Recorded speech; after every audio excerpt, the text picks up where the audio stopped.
Hello students, मैं एक छोटी सी टर्म आपके साथ डिस्कस करना चाहती हूँ। ठीक है, जैसे कि हमने बहुत सारे प्रोडक्ट देख लिए। एक तो मेन प्रोडक्ट हो गया जिसको टारगेट लेकर हमने ये प्रोडक्शन कर रहे हैं। ठीक है, दूसरा हमारा क्या हो गया, जॉइंट प्रोडक्ट हो गया कि जब हमने मेन प्रोडक्ट प्रोड्यूस किया उसके साथ अपने आप ही कुछ प्रोडक्ट प्रोड्यूस हो गए।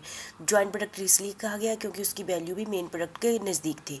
और तीसरे नंबर पर हमने क्या डिस्कस किया, बाय प्रोडक्ट। बाय प्रोडक्ट है, ये भी प्रोड्यूस हो गया लेकिन इसकी वैल्यू मेन प्रोडक्ट के कंपेयर में काफ़ी कम थी। ठीक है, और तीसरी अगली चौथी टर्म की आ गई स्क्रैप। हमने बड़े बहुत जगह किया है ना, स्क्रैप बच गए है ना, तो इसकी भी थोड़ी बहुत कम वैल्यू है, बहुत ज़्यादा कम वैल्यू है।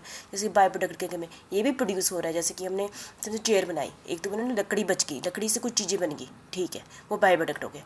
फिर भी लकड़ी बच गई जिसके कुछ बन ही नहीं सकता, वो क्या बन गई, स्क्रैप्स। इसको भी मार्केट में बेचो तो कुछ मिल गया है ना, कुछ मिल गया, मतलब 500 रुपये की जगह 30-40 रुपये मिल गया, वो क्या हो गया, स्क्रैप होगी। ठीक है, और वेस्टेज क्या होगी, जिसकी कोई वैल्यू नहीं होती है। कई बार ऐसी होती है ना, वेस्टेज होगी। अब हम खेत में काम कर रहे हैं, उसमें घास होगी है ना, तो वो यदि हम उस घास को एक टाइप से हमें कॉस्ट ही पड़ेगी उसको निकालने के लिए, तो मतलब कि जो वेस्टेज होती है ये तो या तो इसकी वैल्यू जीरो होती है या नेगेटिव वैल्यू पड़ती है, मतलब कि हमें अपनी तरफ से पैसे खर्चने करने पड़ते हैं वेस्टेज को हटाने के लिए। ठीक है, तो मुझे लगता है कि सभी चीज़ों का डिफरेंस पता चल गया होगा। फिर भी एक बार आपके साथ बाय प्रोडक्ट है ना, स्क्रैप एंड वेस्ट में क्या फ़र्क है। By product should not be confuse with waste और स्क्रैप। ठीक है, वेस्ट क्या होती है, waste is the use to describe a material which has no value. Waste की कोई भी वैल्यू नहीं होती है, या फिर नेगेटिव वैल्यू होती है। क्या होती है, नेगेटिव वैल्यू होती है। If it has to dispose of at some cost. कई बार हम इसको ख़त्म करने के लिए कुछ हमें अपनी तरफ से कुछ खर्चा करना पड़ता है वेस्ट को ख़त्म करने के लिए। जैसे कि जैसे मैंने बोला, घास होगी, अनसेलेबल रेजिड्यू फ्रॉम द मैन्युफैक्चरिंग, मतलब कि ये वहाँ पर वेस्ट होगी तो उसको निकाल लो चाहिए, तो उसको निकालने के लिए लेबर भी लगाएंगे, खर्चा भी करेंगे ना, तो वो वेस्ट होगी। स्क्रैप क्या होगी, scrap is also different from by product.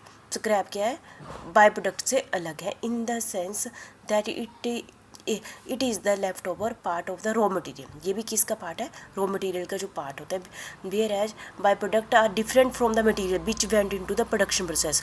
Small piece of wood left in furniture manufacture, और metal sheet piece left in है ना manufacturing. Example of scrap whereas minor chemical have some value, है ना। जैसे chemical industry में काम करते हैं, कुछ केमिकल बच जाते हैं, वो फिर भी उनका फर्दर यूज़ है, उसको हम बाय प्रोडक्ट कहते हैं। ठीक है, अब लकड़ी का काम करते, चेयर बना रहे थे, फिर लकड़ी के छोटे छोटे पीस बच गए लेकिन उनसे कोई फर्दर प्रोडक्शन नहीं होगी, तो स्क्रैप वैल्यू होगी। ठीक है, तो स्क्रैप ओवरऑल कहेंगे कि स्क्रैप की जो वैल्यू थी बाय प्रोडक्ट के कंपेयर में काफ़ी कम होती है। ठीक है, फिर भी कुछ point, sale value of scrap is relatively less than the by product. जो सेल ऑफ द स्क्रैप जैसे 30-40 रुपये आ गया, हो सकता है बाय प्रोडक्ट 150 रुपये में बिक जाए।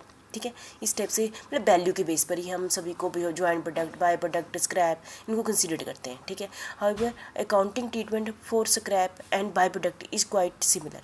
जैसे अकाउंटिंग ट्रीटमेंट करनी है ना, किसकी, बाय प्रोडक्ट की और स्क्रैप की, तो जो अकाउंटिंग ट्रीटमेंट करनी है वो सेम ही होती है। ठीक है, वेस्ट है, वेस्ट की नहीं होगी क्योंकि ये इसकी वैल्यू या तो नहीं होगी या पर हमें इस पर वेस्ट को निकालने के लिए हमें इस पर पैसे खर्च नहीं करने पड़ते हैं। ठीक है, तो मुझे लगता है आप सभी को क्लियर है, मेन प्रोडक्ट, जॉइंट प्रोडक्ट, ठीक है, बाय प्रोडक्ट क्लियर है। ठीक है, स्क्रैप वैल्यू बस फ़र्क ही इतना है मेन प्रोडक्ट की इनकी वैल्यू के बेस पर। ठीक है, जो भी प्रोडक्ट स्क्रैप क्या होगी, हाँ थोड़ा बहुत मिल जाता है ना, वेस्ट मतलब जिसकी वैल्यू नहीं मिलती, हमें इसको निकालने के लिए पैसे खर्च करने ही पड़ेंगे। ठीक है, तो मुझे लगता है कि सारे टर्म्स आपको क्लियर होंगे। ठीक है।